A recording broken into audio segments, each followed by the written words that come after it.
October 1941. A gray autumn morning in Smolensk. Captured Soviet tanks line a muddy rail yard under a pale sun. Among them stands an unfamiliar shape, low, angular, and painted the color of clay.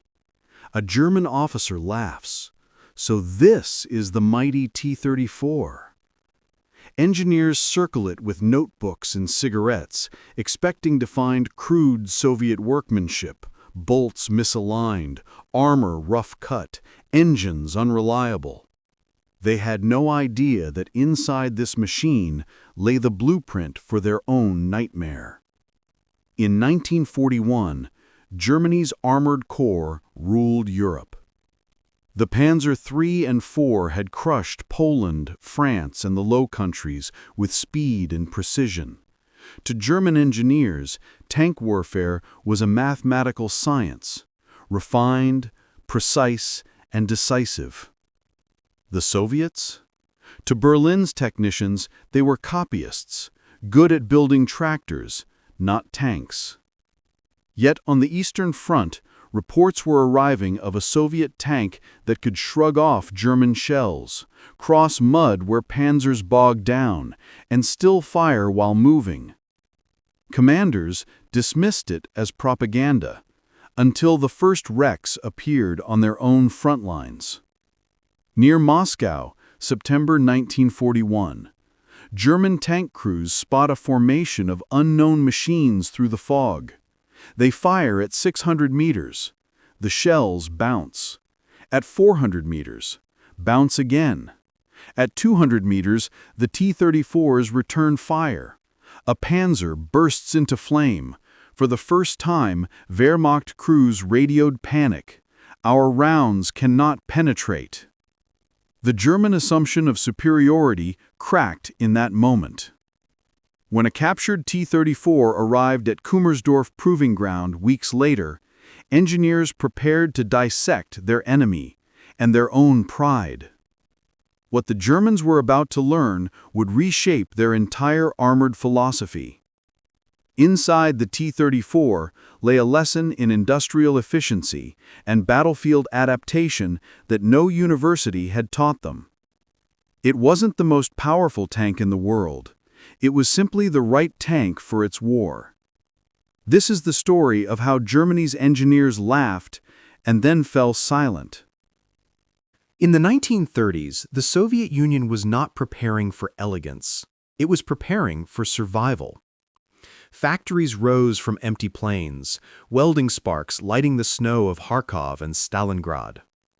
Engineers slept beside blueprints, working by lantern light, while the NKVD watched from the doorway. Their task was simple: build a tank that could defend a nation spanning 11 time zones.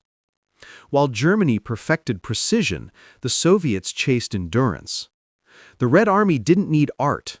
It needed a machine that could roll through mud, ice, and fire, repaired with a hammer and a swear. That philosophy would give birth to the T-34. At Kharkov Plant No. 183, engineer Mikhail Koshkin led a small team of designers with one obsession: mobility through any terrain. They had studied the defeats of the Spanish Civil War, where tanks bogged down and burned. So Koshkin gave his new machine a heart of steel and lungs of diesel. Instead of gasoline, which exploded when hit, diesel burned slowly, giving crews a fighting chance. He tilted the armor at a sharp angle, a radical concept then, so enemy shells would ricochet. He mounted a powerful 76.2 millimeter gun capable of punching through any tank in 1939. And he did it all while keeping weight under 30 tons, light enough to cross bridges that Panzers could not. When the prototype, codenamed A-32, rumbled out of the factory yard in March 1939, snow melted beneath its tracks. Workers cheered. They did not know they were watching the future of armored warfare. To prove his creation, Koshkin drove it himself, 1,400 miles from Kharkov to Moscow and back through rain, mud, and snow. He slept on the engine deck, ate from field rations, and shouted orders through the howl of wind. The tank never broke down. By the time he rolled into the Kremlin courtyard covered in dust, Stalin's officers were speechless. A few months later, the T-34 entered mass production. Its builders called it simply the 34. To them it wasn't a symbol, it was a tool that worked. And when Germany invaded in June 1941, those tools were waiting. When Operation Barbarossa began, German armored columns expected soft targets, old BT tanks and thin-skinned light armor. Instead, they met the T-34. Its tracks bit into mud that stopped Panzers cold. Its armor turned shells into sparks, and its diesel engine growled like a beast of iron and smoke. German crews called it Der Teufel der Russisch, the Russian devil. It was fast, deadly, and everywhere. But to understand why it terrified them so deeply, the engineers would have to see one up close. And that moment was coming sooner than they thought. By late autumn 1941, German field workshops finally captured an intact T-34 near Smolensk. Its armor was pitted with scars, its paint scorched by near misses, yet it still ran. When German mechanics opened the engine hatch, their laughter faded. This wasn't the crude, clumsy Soviet machine they'd expected. It was efficient, brutally simple, and designed by people who knew war would not be clean. Inside, everything made sense. Wide tracks for mud, diesel fuel lines easy to reach, a transmission that could be replaced in hours instead of days. The T-34 wasn't built for comfort, it was built to win a long, dirty war. When the first captured T-34 reached Kummersdorf, the Luftwaffe's top engineers came to see it. They tapped its sloped armor and measured the angles, 60 degrees, perfectly deflecting shells. They ran their hands over the welded seams, astonished by their strength despite rough appearance. And when they inspected the Christie suspension, they saw genius, independent wheels giving high speed on rough ground. One engineer whispered, "This is not backward, this is brilliant." For the first time, Germany's best minds realized they were behind. The T-34's design was modern, rugged, and easy to mass produce, everything the German war machine was not. Reports sent to Berlin used words rarely seen in German documents. Überlegen, superior, gefährlich, dangerous. For the first time, Hitler demanded a response. Orders went out to design a counter, a tank that could destroy the T-34 at long range. The result would be the Panther, a mechanical masterpiece, but also a monster of complexity that Germany could never build in enough numbers. Meanwhile, Soviet factories stamped out thousands of T-34s every month. The irony was cruel. Germany would outdesign its enemy, but the Soviets would outbuild theirs. On the front lines, tank commanders began warning their crews, "Do not engage the T-34 alone." Soldiers called it der Unzerstörbare, the undestructible one. Veterans who once boasted of blitzkrieg now watched shells ricochet off its sloped armor. One Panzer commander wrote home, "We used to hunt tanks. Now we are the hunted." The psychological shift was complete. German confidence was cracking under Soviet steel. By 1942, German officers acknowledged privately what propaganda could not admit. The T-34 was the best tank in the world. Its simplicity was its genius. Its durability, its deadliest weapon. Where German armor demanded engineers, the T-34 only needed soldiers. And in a war of attrition, that difference was fatal. The engineers who once laughed now stood silent before their captured prize, a machine that embodied the one thing Germany had underestimated: Soviet resolve. By the summer of 1942, the Eastern Front had become a landscape of fire and iron. From the forests near Leningrad to the wheat fields of Ukraine, tens of thousands of tanks clashed in a storm no one had ever seen before. The Wehrmacht still advanced, but slower now. Each village, each bridge, costing more blood. In these battles, the T-34 was everywhere. Its silhouette rising from smoke, its diesel engine echoing like thunder over the plains. German soldiers began calling them Schwarze Tod, the Black Death.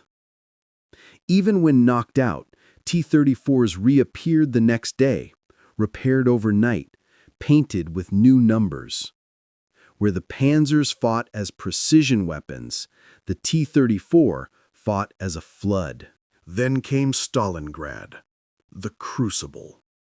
In that shattered city, the T-34 became a street fighter. It crashed through walls, fired point-blank in alleys, and vanished into rubble.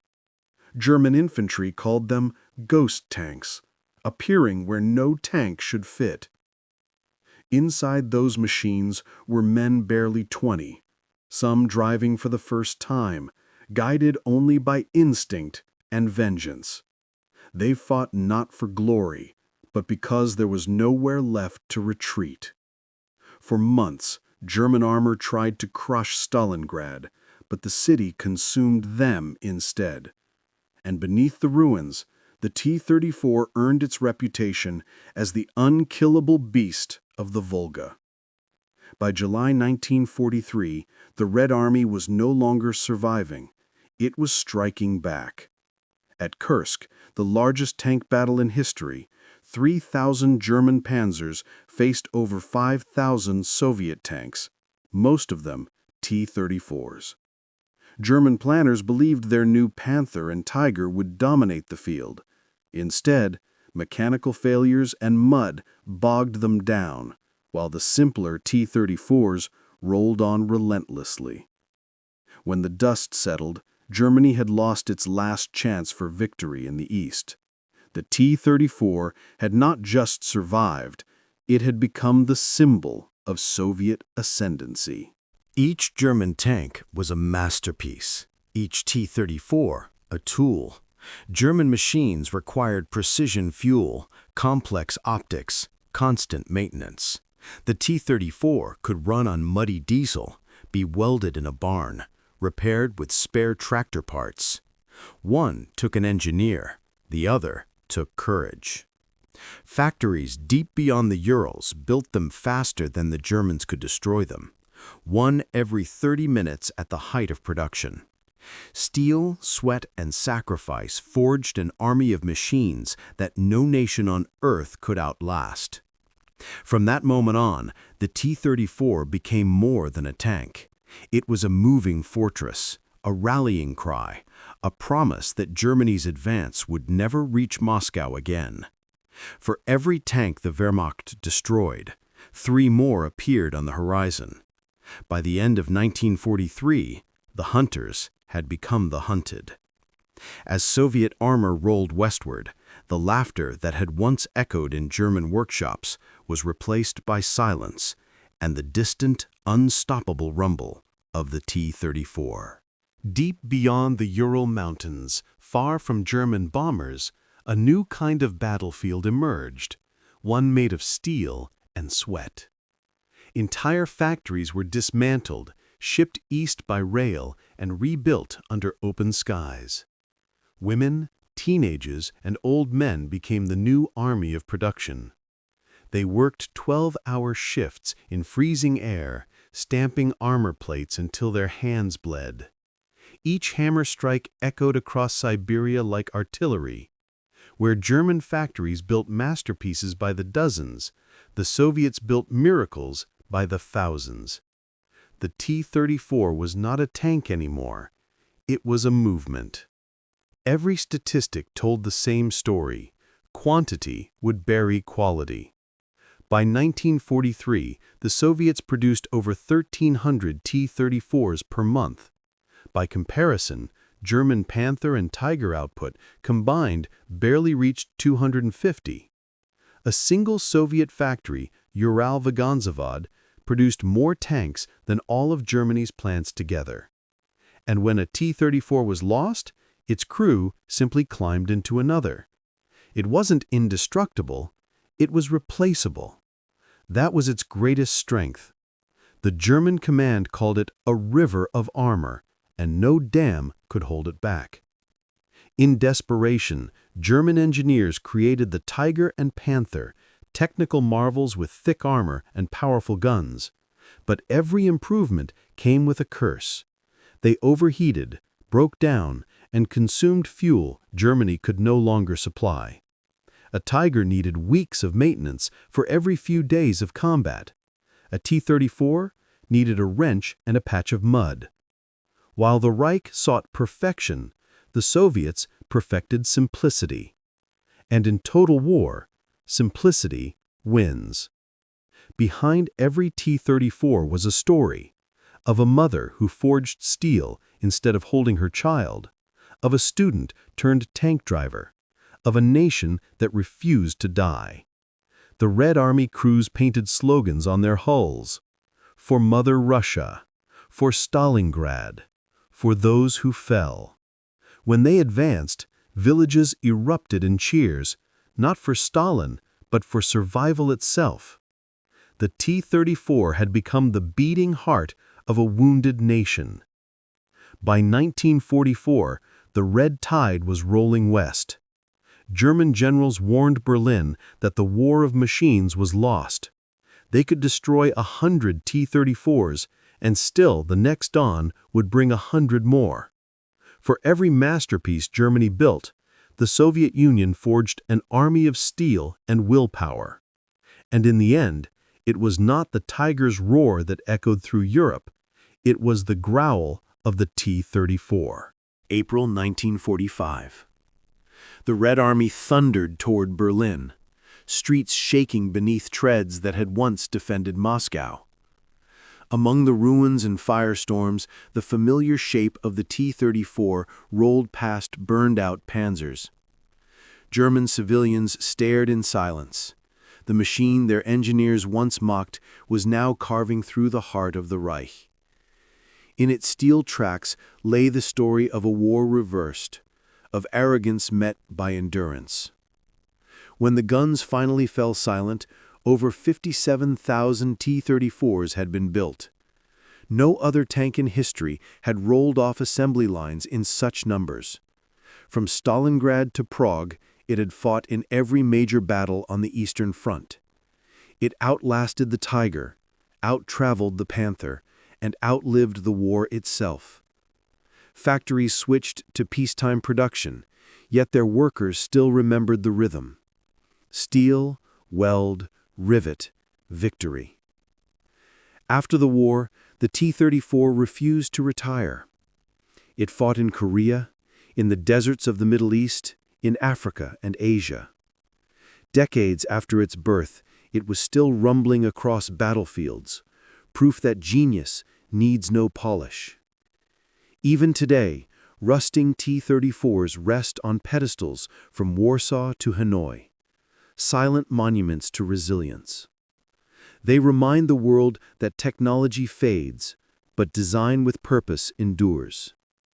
In post-war Germany, captured scientists examined the T-34 one last time. They traced their fingers along the same sloped armor they had once measured in disbelief.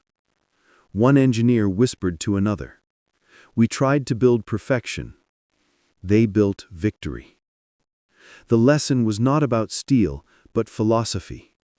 War is not won by the most complex machine, but by the one that soldiers can fight, repair, and trust. The T-34 proved that reliability is its own form of genius. Generations later, military academies still study the T-34. Its blueprints are lessons in simplicity, its legacy a warning against arrogance. From designers to commanders, everyone who studies it sees the same truth, that progress is not the art of adding more, but the wisdom of needing less. And somewhere, in the dust of forgotten battlefields, A rusted T-34 still rests beneath the open sky. A monument not just to Soviet steel, but to the endurance of the human will. The Germans had laughed. They had mocked its rough edges and ugly welds. But in the end, those same edges cut their empire to pieces. The T-34 was not beautiful. It was inevitable.